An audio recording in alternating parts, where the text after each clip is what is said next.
Good morning, dear students. Welcome to home classes. Dear students, today we will discuss chapter number 2 of class 7th of subject science. And our lesson name is nutrition in animals. तो आज हम 7th class का science का chapter number 2 जिसका नाम है nutrition in animals को discuss करेंगे। और जो आज का हमारा टॉपिक है वो है डाइजेशन इन ह्यूमंस। तो जो आज का टॉपिक है क्या है, डाइजेशन ह्यूमंस। हम डिस्कस करेंगे कि ह्यूमंस में डाइजेशन कैसे होती है खाने की। तो this is our lesson name nutrition animals. तो सबसे पहले देखते हैं इंट्रोडक्शन। डियर स्टूडेंट्स, क्या मुझे बता सकते हो कि हम जो खाना खाते हैं हमें कहाँ से मिलता है? मोस्ट प्रोबेबली आप सब बच्चों का आंसर होगा, सर जो हम खाना खाते हैं वो हमें प्लांट से मिलता है या एनिमल से मिलता है। तो प्यारे बच्चों, आप बिल्कुल सही कह रहे हैं। जो हम खाना खाते हैं ये हमें या प्लांट से मिलता है या एनिमल से मिलता है। लेकिन अगर हम थोड़ा ध्यान से सोचें तो हमारा जो मोस्टली हमें जो खाना मिलता है वो प्लांट से ही मिलता है। या तो हम प्लांट्स को डायरेक्टली खाते हैं या इनडायरेक्टली खाते हैं। अगर हम एनिमल्स को भी खाएंगे तो जो एनिमल्स होते हैं वो प्लांट्स को खाते हैं। तो इस तरह से देखा जाए तो जो ह्यूमन बींग्स हैं या एनिमल्स हैं वो डायरेक्टली या इनडायरेक्टली प्लांट्स को ही खाते हैं। तो आपका आंसर बिल्कुल ठीक है कि हमारा जो खाना है वो हमें प्लांट से मिलता है, एनिमल से मिलता है। तो देखते हैं, we know that animals get their food from plants either directly by eating plants और indirectly by eating animals that eat plants. तो हम जानते हैं कि जो एनिमल्स होते हैं इंक्लूडिंग द ह्यूमन बींग्स, वो जो अपना खाना है प्लांट्स से प्राप्त करते हैं। या तो डायरेक्टली प्लांट्स को खाते हैं या इनडायरेक्टली उन एनिमल्स को खाते हैं जो प्लांट्स को खाते हैं। Some animals eat both plants and animals.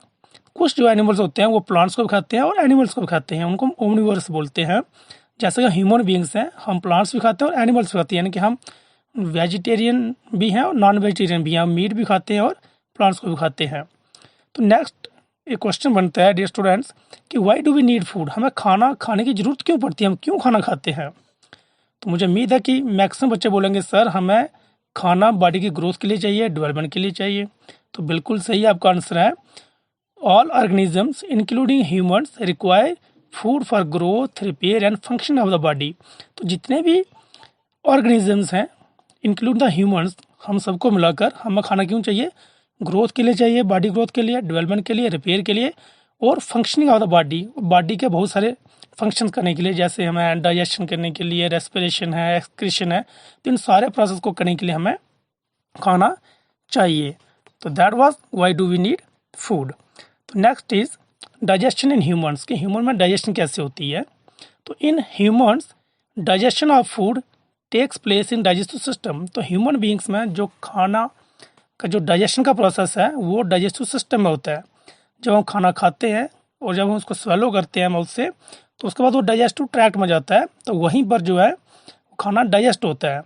तो जो और डाइजेस्टिव सिस्टम है, जो ह्यूमन बींग्स का जो डाइजेस्टिव सिस्टम है, इट कंसिस्ट ऑफ 2 पार्ट्स। तो जो हमारा डाइजेस्टिव सिस्टम है इसके 2 पार्ट्स हैं। फर्स्ट इज डाइजेस्टिव ट्रैक्ट, जिसको हम एलिमेंट्री कैनाल भी बोलते हैं, and second various glands associated with digestive tract. तो फर्स्ट क्या है, डाइजेस्टिव ट्रैक्ट, और सेकंड इसके साथ जो बहुत सारे ग्लैंड्स जुड़े होते हैं, जिसमें लीवर है, पेनक्रियाज है, सलेवरी ग्लैंड्स वगैरह। तो इन दोनों को मिलाकर डाइजेस्टिव सिस्टम बनता है। आइए पहले देखते हैं कि डाइजेस्टिव ट्रैक्ट के कौन कौन से पार्ट हैं। तो the main parts of the digestive tract are mouth and the buccal cavity. तो सबसे पहले क्या है, माउथ और बकल कैविटी जो टॉप पे होता है। नेक्स्ट आता है फूड पाइप, जिसको हम ओसोफेगस भी बोलते हैं। Then stomach, then small intestine, then large intestine that ends in the rectum, then anus. तो these parts together form the alimentary canal। तो यही जो parts हैं alimentary canal बनाते हैं, या इनको digestive tract भी बोलते हैं। तो digestive tract में कौन कौन आता है? इसमें buccal cavity, mouth and buccal cavity, food pipe आती है, स्टमक आता है, स्मॉल इंटेस्टाइन आती है, लार्ज इंटेस्टाइन आती है, और रेक्टम और एनस। तो ये सारे मिलाकर बनाते हैं डाइजेस्टिव ट्रैक्ट। इसके अलावा there are some associated glands that secrete enzymes which help in digestion of food। इसके अलावा कुछ ग्लैंड्स होते हैं जो इस डाइजेस्टिव ट्रैक्ट के साथ एसोसिएटेड होते हैं, वो इंजाइम सिक्रेट करते हैं जो डाइजेशन में हेल्प करते हैं। These include salivary glands, liver and pancreas.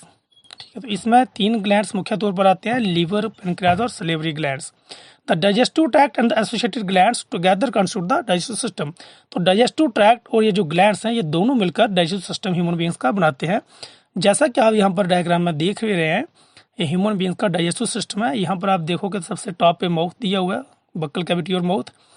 उसके बाद सलेवरी ग्लैंड्स यहाँ पे शो किए हुए हैं और यहाँ पर लिखा भी हुआ है एरो लगाकर। उसके बाद ओसोफेगस जिसको फूड पाइप बोलते हैं। यहाँ से आप नीचे आओगे तो एक स्टमक है, यहाँ पे स्टमक के ठीक नीचे आप देखो तो आपको पेनक्रियाज दिख रहा है येलो कलर का। इसकी लेफ्ट साइड आप जाओगे तो आपको लीवर दिख रहा है, गॉल ब्लैडर है, उसके नीचे आपको स्मॉल इंटेस्टाइन और लार्ज इंटेस्टाइन, नीचे रेक्टम और देन एनएस। तो ये हमारा कंप्लीट डाइजेस्टिव सिस्टम है ह्यूमंस में, जिसके अंदर डाइजेस्टिव ट्रैक्ट और जो डाइजेस्टिव ग्लैंड्स है वो दोनों इसमें शो किए हुए हैं। तो जब हम खाना खाते हैं तो माउथ से होता हुआ वो एसोफेगस से होता हुआ स्टमक में जाता है, फिर वहाँ पे डाइजेशन का काम शुरू हो जाता है, फिर वो स्मॉल इंटेस्टाइन में जाता है और उसके बाद वो लार्ज इंटेस्टाइन में, और फाइनली जो अनडाइजेस्टेड फूड है वो एनएस से हम उसको रिमूव कर देते हैं। तो देयर आर अब हम देखते हैं कि different steps of digestion human. तो ह्यूमंस में कौन कौन से स्टेप्स हैं डाइजेशन के, जो डाइजेशन प्रोसेस वो कैसे कंप्लीट होता है। तो different steps of digestion humans include, तो डिफरेंट जो स्टेप्स हैं डाइजेशन के उसमें क्या क्या आता है। तो फर्स्ट ऑफ ऑल इंजेशन, तो सबसे पहले क्या आता है ingestion, then digestion, then absorption, then assimilation and finally egestion. तो ये 5 मुख्य स्टेप्स हैं हमारी बॉडी में डाइजेशन के, और इन 5 स्टेप्स के बाद ही हमारी जो डाइजेशन है वो कंप्लीट होती है। तो आइए हम देखते हैं कि सबसे पहले इंजेशन क्या होता है। तो क्या होता है ingestion, the process of taking food into the body through the mouth is called ingestion. तो प्यारे बच्चों, हम जो खाना खाते हैं वो हम जो ह्यूमन बींग्स है वो खाना खाते हैं थ्रू माउथ, यानी कि हम हैंड से खाना उठाते हैं और उसको मुंह में डालते हैं, फिर उसको हम चबाते हैं और उसको स्वालो करते हैं।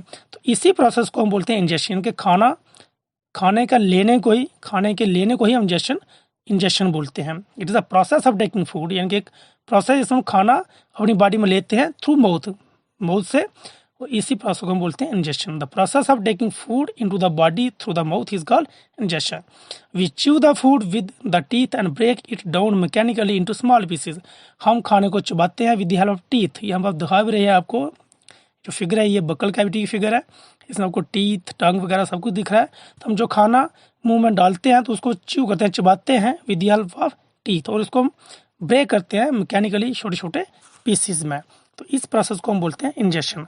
और जब हम खाने को स्वेलो करते हैं तो उसके बाद वो फूड पाइप से होता हुआ स्टमक में जाता है। जैसे आपको यहाँ पर दिख भी रहा है कि ये फूड पाइप है, यहाँ पर एक फूड का पीस दिखाया हुआ है, तो वहाँ से वो नीचे आ रहा है स्टमक में जाता है। तो स्टमक क्या है, स्टमक एक हमारा एक डाइजेस्टिव ट्रैक्ट का एक पार्ट है जो काफ़ी वाइडर है, वो ये जे शेप का होगा।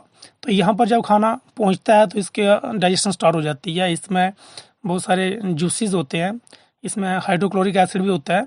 तो ये जो हाइड्रोक्लोरिक एसिड है वो बैक्टीरिया वगैरह को किल करने में मदद करता है। तो यहाँ पर डाइजेशन स्टार्ट हो जाती है। यहाँ पर जो प्रोटीन्स होते हैं वो कन्वर्ट हो जाते हैं into simpler form, that is amino acids.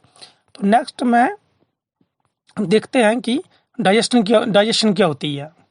तो जब स्टमक में खाना पहुँचता है तो डाइजेशन स्टार्ट हो जाती है। तो क्या digestion, the process by which complex food is broken down into simple absorbable substances is called digestion. तो ऐसा प्रोसेस जिसमें कम्प्लेक्स जो फूड होता है जो हम खाते हैं ये कम्प्लेक्स फॉर्म में होता है, इसको ब्रेक किया जाता है सिंपल एब्जॉर्बेबल फॉर्म में। एक ऐसी सिंपल फॉर्म है जिसको हमारी बॉडी इजिली एब्जॉर्ब कर सकती है, तो उसको बोलते हैं डाइजेशन।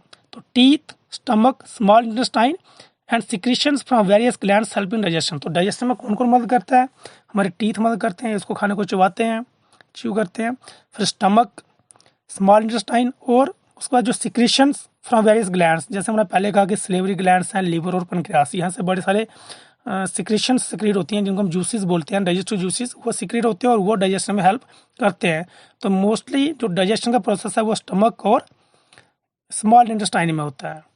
जैसे हमने देखा कि जब खाना फूड पाइप से होता हुआ स्टमक में पहुँचता है तो यहाँ पर प्रोटीन्स ब्रेक डाउन हो जाते हैं इनटू सिंपलर फॉर्म में, और जो बाकी न्यूट्रन कंपोनेंट्स ऑफ फूड है जैसे कार्बोहाइड्रेट, फैट्स वगैरह, उनकी भी थोड़ी डाइजेशन यहाँ पे होती है, लेकिन मोस्टली डाइजेशन फिर इंटेस्टाइन में होती है, स्मॉल इंटेस्टाइन में। जैसे आप डायग्राम में यहाँ पर देख रहे हो, स्टमक के बाद खाना जो है वो स्मॉल इंटेस्टाइन में जाता है। यहाँ पर आप देख रहे हो कि लीवर से भी नीचे एक पाइप जैसी शो की हुई है, ऊपर लीवर है। तो लीवर के जो जूसी सिक्रेट होते हैं जिसको बाइल जूस बोलते हैं, वो वहाँ से पहले नीचे आता है, यहाँ गॉल ब्लैडर में स्टोर होता है, उसके बाद वो स्मॉल इंटेस्टाइन में एंटर करता है। इस तरह से जो पेनक्रियाज है उससे जो जूस रिलीज होता है उसको बोलते हैं पेनक्रियाटिक जूस, तो वो भी यहाँ से सीधा इंटेस्टाइन में आता है। इसके अलावा जो स्मॉल इंटेस्टाइन है उसकी जो इनर लाइनिंग है वो भी कुछ जूसीस क्रिएट करती है। तो ये सारे जूसीस जो मिलके हैं वो खाने को डाइजेस्ट करते हैं स्मॉल इंटेस्टाइन में। यहाँ पर जो बाइल है ये फैट्स को डाइजेस्ट करने में मदद करता है। कार्बोहाइड्रेट यहाँ पर ब्रोक डाउन हो जाते हैं टू सिंपलर फॉर्म, जिसको हम बोलते हैं ग्लूकोज में। तो इस तरह से जो हमारा पूरा प्रोसेस है डाइजेशन का यहाँ पे वो कंप्लीट होता है इंटेस्टाइन में, स्मॉल इंटेस्टाइन में। उसके बाद क्या होता है, उसका नेक्स्ट स्टेप है एब्जॉर्प्शन। तो एब्जॉर्प्शन क्या है? It refers to the process in which digested food is absorbed into the body fluids. ये एक ऐसा प्रोसेस है जिसमें जो डाइजेस्टेड फूड है, जो हमने अभी फूड डाइजेस्ट हो चुका है, उसको एब्जॉर्ब किया जाता है into the body fluids. Body fluids में ब्लड आता है और लिम्फ आता है, ठीक है। तो जो खाना डाइजेस्ट हो चुका है वो फिर एब्जॉर्ब होता है, वो ब्लड के साथ मिल जाता है। तो ये सारा प्रोसेस कहाँ होता है? स्मॉल इंटेस्टाइन में। तो small intestine plays a major role in absorption. तो ये जो स्मॉल इंटेस्टाइन आप यहाँ पर देख रहे हो येलो कलर की, तो ये स्मॉल इंटेस्टाइन है। तो ये एब्जॉर्प्शन, इसके अंदर जो लाइनिंग होती है वहाँ पर छोटी छोटी आउट ग्रोथ होती हैं जिनको हम विलाई बोलते हैं। तो वो एब्जॉर्प्शन का सरफेस एरिया इंक्रीज कर देती हैं। उनमें ब्लड वेसल्स होते हैं जिनके अंदर ब्लड होता है। तो जो खाना जो सिंपल फॉर्म में होता है, एब्जॉर्बल फॉर्म में, तो वो उन ब्लड वेसल्स में एंटर कर जाता है, ब्लड के साथ मिलता है और फिर वो वहाँ से पूरी बॉडी में ट्रांसपोर्ट हो जाता है। तो ये जो स्मॉल इंटेस्टाइन आपको देख रहे हो येलो कलर की, ये ऐसे है, काफ़ी लॉन्ग है, ये 6.5 मीटर तक लॉन्ग है, लेकिन ये कॉइल है और ये कम जो एरिया कवर करती है, इसका जो एरिया इसने ऑक्यूपाई किया वो कम है, इसलिए हम स्मॉल इंटेस्टाइन बोलते हैं। तो ये जो एब्जॉर्प्शन में बहुत मदद करती है ये। तो एब्जॉर्प्शन क्या है? इसमें जो डाइजेस्टेड फूड है वो एब्जॉर्ब होता है, यानी कि वो हमारी बॉडी फ्लूइड से मिलता है और फिर वहाँ से ट्रांसफर होता है पूरी बॉडी में। तो नेक्स्ट क्या है? Next is assimilation. तो क्या है? It refers to the process in which absorbed food is transported to different cells of body. तो एक ऐसा प्रोसेस है जिसमें जो खाना एब्जॉर्ब हो गया, यानी कि जो स्मॉल इंटेस्टाइन में जो खाना एब्जॉर्ब हुआ ब्लड वेसल्स में, तो वो फिर खाना ट्रांसपोर्ट किया जाता है डिफरेंट सेल्स ऑफ बॉडी में। पूरी बॉडी में वो खाना ट्रांसपोर्ट किया जाता है with the help of blood. तो अलग अलग सेल्स में जाता है वो खाना। फिर वहाँ पर क्या होता है, जो अमीनो एसिड्स है वहाँ उससे दोबारा प्रोटीन्स बन जाते हैं जो हमारी बॉडी की रिक्वायरमेंट है प्रोटीन की। और उसके अलावा जो ग्लूकोज है उसकी ब्रेक डाउन होती है, उससे बनता है कार्बन डाइऑक्साइड बनता है, वाटर बनता है और एनर्जी मिलती है जिसको हम बॉडी हमारी यूज़ करती है। कार्बन डाइऑक्साइड को बाहर निकाल दिया जाता है। तो जो नेक्स्ट प्रोसेस है, जो final last step, that is the egestion. Egestion क्या होता है? It refers to the process of removal of undigested food from the body. तो इसमें जो खाना अनडाइजेस्टेड हो जाता है, रह जाता है, यानी कि जो खाना डाइजेस्ट नहीं होता है, वो लास्ट में लार्ज इंटेस्टाइन में एंटर करता है। तो यहाँ पर जो वाटर वगैरह अभी इसमें होता है उसको ऑब्जर्व कर दिया जाता है, और जो कुछ सॉल्ट होते हैं उसको भी ऑब्जर्व कर दिया जाता है। और जो सेमी सॉलिड फॉर्म है, जो यहाँ पे अनडाइजेस्टेड फूड आ जाता है, उसको रेक्टम में स्टोर किया जाता है और बाद में इसको एनएस से रिमूव कर दिया जाता है, बाहर हम इसको इजेक्ट कर देते हैं। तो ये लार्ज इंटेस्टाइन आप यहाँ पर देख रहे हो, ये जो पिंक कलर की आउटर, ये काफ़ी वाइड होती है, हालांकि इसकी लेंथ बहुत कम है, 1.5 मीटर है, लेकिन इसको लार्ज इसलिए बोलते हैं क्योंकि इसकी ये वाइड ज़्यादा है, ये एरिया ज़्यादा कवर करती है। तो यहाँ पर जो इजेक्शन का प्रोसेस में it plays a major role, तो इसका ज़्यादा रोल है इजेक्शन में। That was all about the digestion in human beings, जिसमें हमने डिस्कस किए 5 मुख्य steps: injection, then the digestion, then absorption, assimilation and ejection. तो इसमें हमने डायग्राम के साथ हम जाने की कोशिश की है। मुझे उम्मीद है कि आप सब बच्चों को ये समझ आया होगा। That was all about today's topic. Thank you dear students, stay at home and stay healthy. नमस्कार।